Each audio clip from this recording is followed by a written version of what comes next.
যদি সুযোগ হয় তাহলে শেখ হাসিনার পক্ষেই লড়াই করব। অ্যাটর্নি জেনারেলের যে সাবমিশন সেটা ছিল দীর্ঘ একটা আন্দোলনের, জুলাই আগস্টের আন্দোলনের বর্ণনা। এই বর্ণনার সাথে আমাদের কোনো দ্বিমত নাই। আমার প্রশ্ন হইল যে এইখানে আবেদনকারী মেহেদী হাসান চৌধুরী কতটুকু ইনভলভ, আদৌ ইনভলভ কিনা। আমার ছিল যে এখানে সে বিন্দুমাত্র ইনভলভ না। তো তারা একটা সাইটেশন কোর্ট করছে যে তারা প্রেস কনফারেন্স করে বলছে যে এই গুলিগুলো পুলিশ করে না, থার্ড পার্টি করছে। আমি বলছি হ্যাঁ এটা ট্রু, যেখানে সবগুলি যে পুলিশ করছে তা না, থার্ড পার্টিও করছে। তো এই সমস্ত বিষয় নিয়ে তারা, এবং সে ধরা পড়ছে কোথায়, সরকারের অ্যাটর্নি জেনারেল একটা সাবমিশন ছিল যে ঝিনাইদহ থেকে ভারতে দেশত্যাগের উদ্দেশ্যে ঝিনাইদহ গেছে। তো বললাম যে আমি তো গেছি অন্তত বহুবার, এদের চেয়েও বেশি আমি গেছি, রাত 2টার সময়ও গেছি। তো এই ঝিনাইদহ যাওয়ার অর্থই না যে এটা ভারতে এসে চলে যাবে। তো এই সমস্ত কিছুর পরে কোর্ট বলল, কোর্ট যে আদেশটা দিছে সেই আদেশটা হলো যে তারা সিপি তারা ফাইল করবে উইদিন স্টিপুলেটেড টাইম, অর্থাৎ হাইয়েস্ট 60 ডেজের ভেতরে, এবং সেখানে ফুল হিয়ারিং হবে। তাদের কি বক্তব্য, আমাদের কি বক্তব্য, দুইটাই।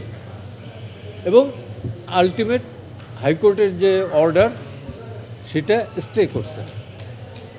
গণগ্রেপ্তার মামলা হলে পরে তো গণমামলা হলে পরে গণগ্রেপ্তার হবে, এবং এর ভিকটিম আমিও ছিলাম, এবং সেটাও বললাম যে আমি ভিকটিম ছিলাম এবং আমি বেইল পেয়েছি। এবং সেখানে অ্যাটর্নি জেনারেলের office, particularly additional attorney general mister Abdul Jabbar Bhuiyan, তিনি কোর্টে দাঁড়াই বলছেন যে আমাদের কোনো আপত্তি নেই, অর্থাৎ সরকারের কোনো আপত্তি নেই আমি বেইল পেলে পরে।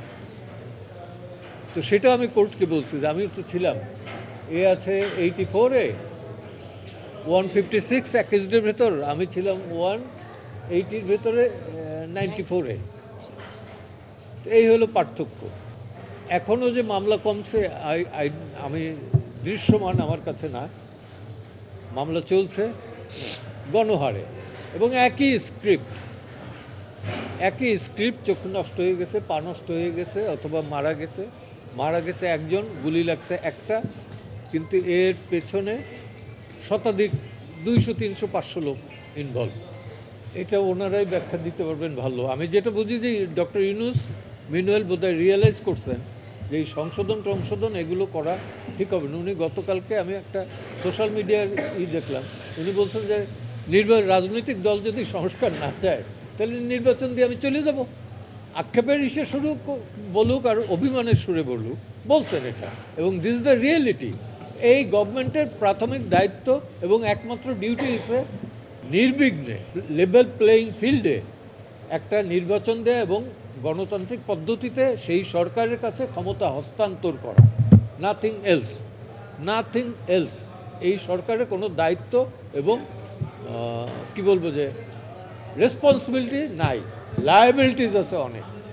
এখন এইটা ওনারা বলতে পারেন, কারণ ডেটা আমি বলি নাই, তাই নাকি আমার জানা ছিল না। পরিসংখ্যান যদি তাই বলে 16 বছরে যদি হয়, আর এইখানে 3 মাসের, সেইটা কি সেম? ওই পরিসংখ্যানে আনেন। রিজন আছে কি নাই এটা তো আমি বলি নাই। আমি বলছি যে সংখ্যাটা 16 বছরে যা হয়েছে 3 মাসে তুলনামূলকভাবে বেশি হয়েছে। ইয়েস, যদি সুযোগ হয় শেখ হাসিনার পক্ষে করব। একটু ক্লিয়ারলি বললাম যে যদি সুযোগ হয় তাহলে শেখ হাসিনার পক্ষেই লড়াই করব ট্রাইব্যুনাল কেন, সব মামলাতেই।